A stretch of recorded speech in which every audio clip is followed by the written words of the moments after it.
Permettez-moi de vous révéler une blessure qui, je pense, est propre à beaucoup de prêtres. Une blessure profonde que malheureusement nous ne pouvons pas exprimer partout. Cette blessure, c'est à chaque fois que quelqu'un, baptisé la plupart du temps, nous dit « Oh, vous savez, moi je suis croyant, mais je ne suis pas pratiquant ». Un peu comme si c'était une justification, l'air de dire « Bon, je ne suis pas si mauvais que ça, hein, je suis déjà croyant, c'est pas mal. Comme ça, je rentre dans les cases. Toi, tu es content, tu es curé, tu peux dire que tu as un certain nombre de chrétiens, mais bon, on va quand même pas s'embêter avec vos histoires. Hein. » Là où c'est une blessure, et là où je ne peux pas toujours être parfaitement franc, parce que peut-être qu'il y en a qui seraient choqués, pourtant c'est mon devoir de dire la vérité. Là où c'est une blessure, c'est que un croyant non pratiquant, c'est la définition de ceux qui iront brûler en enfer. Ceux qui ne croient pas, parce qu'ils n'ont jamais entendu parler du bon Dieu. On doit prier pour eux, et grâce à nos prières, ils seront sauvés. En tout cas, on l'espère, s'ils l'acceptent. Ceux qui sont croyants et qui pratiquent, celui qui croira en moi, qui sera baptisé, qui agira, les œuvres dont nous parle la deuxième lecture, seront sauvés. Ça, au moins, on est tranquille. Dieu nous a fait des promesses. Dans les sacrements, c'est clair. Mais si quelqu'un croit effectivement, s'il croit que Dieu est le Sauveur, s'il croit que les sacrements sont le moyen que Dieu nous a donné pour nous sauver, et s'il décide de ne pas pratiquer, de ne pas vivre en chrétien, de ne pas recevoir ces sacrements, il décide clairement de refuser Dieu. Et ça, c'est la définition de l'enfer. Au moment du jugement particulier ou du jugement dernier, arriver devant Dieu et lui dire « Seigneur, je refuse », Dieu ne peut pas nous forcer à entrer au paradis. Alors je sais, la plupart du temps, ce sont des personnes qui se mentent à elles-mêmes, qui sont beaucoup moins croyantes et beaucoup plus pratiquantes que ce qu'on ne pense. Moins croyantes parce que si on savait ce que c'est que le bon Dieu, la messe, l'Eucharistie, le curé d'Ars disait ça, si on savait ce qui se passe pendant la messe, on devrait mettre un peloton de gendarmerie en permanence à l'entrée pour empêcher les gens de venir trop nombreux et canaliser les foules. Si on savait, si on croyait vraiment. Et puis, pratiquants, on l'est tous. Ah oui. Pratiquer, ça veut dire donner la première place. Bon, le dimanche matin, qu'est-ce qu'on fait? Si on se retourne dans son lit, notre oreiller, notre Dieu. Si on préfère commencer à préparer notre déjeuner plutôt que d'aller à la messe, depuis 8 heures le matin pour se faire un truc pantagruélique qui va nécessiter une sieste jusqu'au lundi midi, notre Dieu, c'est notre ventre. Et je pourrais continuer la liste avec les émissions de télé et toutes les bêtises. Pourquoi je vous dis ça aujourd'hui? Pas simplement à cause de la deuxième lecture, montre-moi ta foi dans laquelle il n'y a pas d'œuvre, à quoi cela sert-il? Et c'est vrai pour l'extérieur. Aller dire à quelqu'un, tu sais, je suis un bon chrétien, t'as besoin d'aide, mais non, allez, retourne chez toi tranquille, moi je suis croyant, mais je suis pas pratiquant, ça sert à rien. C'est vrai aussi à l'intérieur pour notre foi, pour notre salut. Et je vous dis ça surtout à cause de cet évangile, où Jésus est particulièrement pédagogue. On pourrait avoir l'impression qu'il fait un sondage d'opinion. Vous savez, comme ces politiques de bas étage qui naviguent à vue, en fonction du nombre de points que ça va leur rapporter. Jésus n'est pas un politique de bas étage. Il n'agit pas en fonction de la manière dont il va être vu. Sinon, est-ce qu'il aurait dit, tenez, ça c'est ma viande, vous le mangez. Vous devez manger ma chair. Mon corps, vous devez le manger. C'est pas vendeur ça marche pas. Pourtant il l'a fait. Et là, il demande à ses disciples, pour les autres, je suis qui? C'est pour les aider à préparer leur réponse. Et pour vous, qui suis-je? Pour bien faire la différence. Vous, je vous pose la question, à vous, personnellement, qu'est-ce que vous croyez? Qu'est-ce que vous dites? Qu'est-ce que vous direz plus tard, lorsqu'on vous menacera et qu'on vous tuera à cause de moi? Et Pierre prend la parole. C'est beau de voir Pierre dire « Tu es le Messie ». Je ne sais pas s'il a tout compris.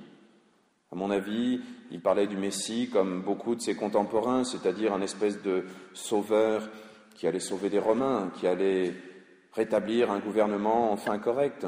Bref, un révolutionnaire, un politique, un chef de guerre, mais pas le Messie, le Christ que nous connaissons, Fils de Dieu, venu nous sauver de la mort et du péché.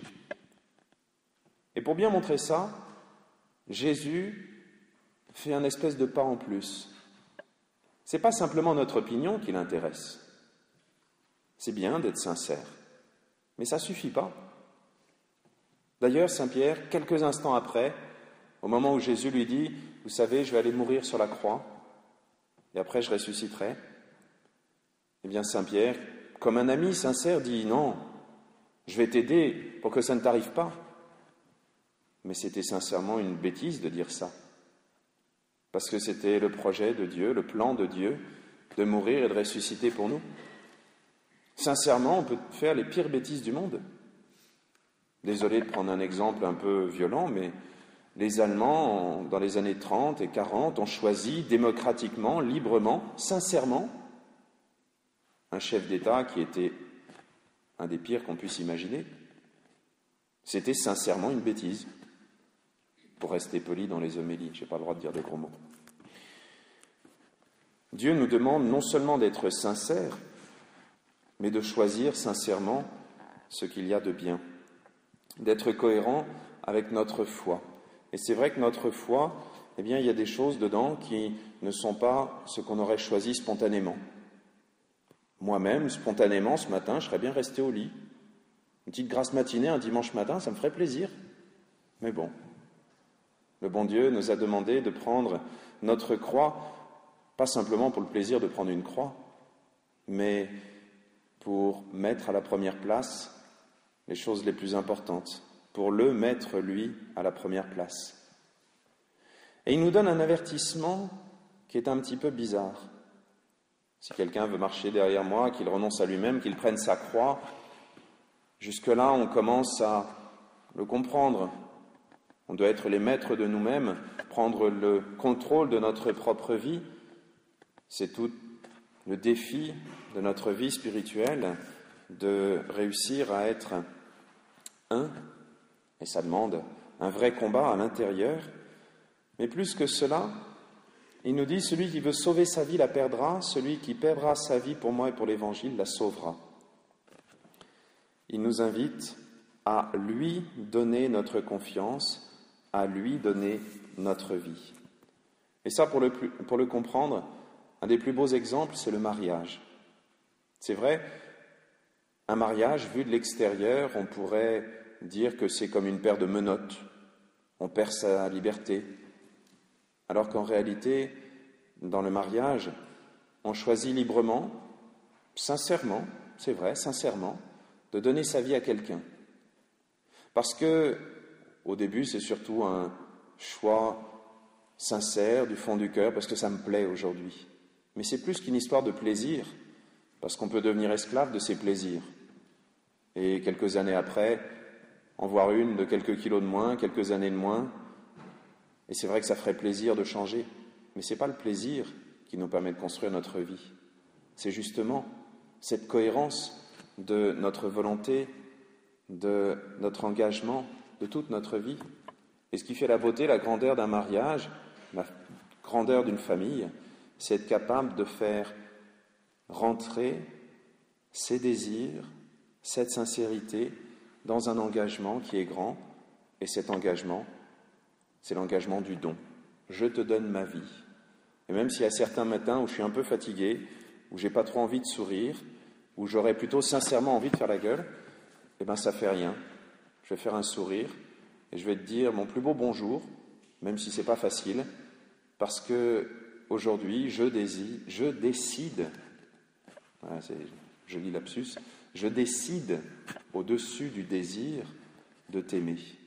Et lorsqu'on est capable d'aimer avec notre âme, notre corps, notre volonté, notre intelligence, nos désirs, nos sentiments, et qu'on est capable d'unifier tout ça, eh bien on est capable de se donner entièrement, et on est capable, même si à l'extérieur ça ressemble à pas un esclavage, mais à se déposséder, eh bien on est capable vraiment de donner un sens à ce que l'on est, à sa vie, à son amour. Alors que Dieu nous aide à vivre véritablement en chrétien, c'est-à-dire comme amoureux et pas comme esclaves, comme amoureux et pas comme membre d'un parti. Que Dieu nous aide à l'aimer totalement. Amen.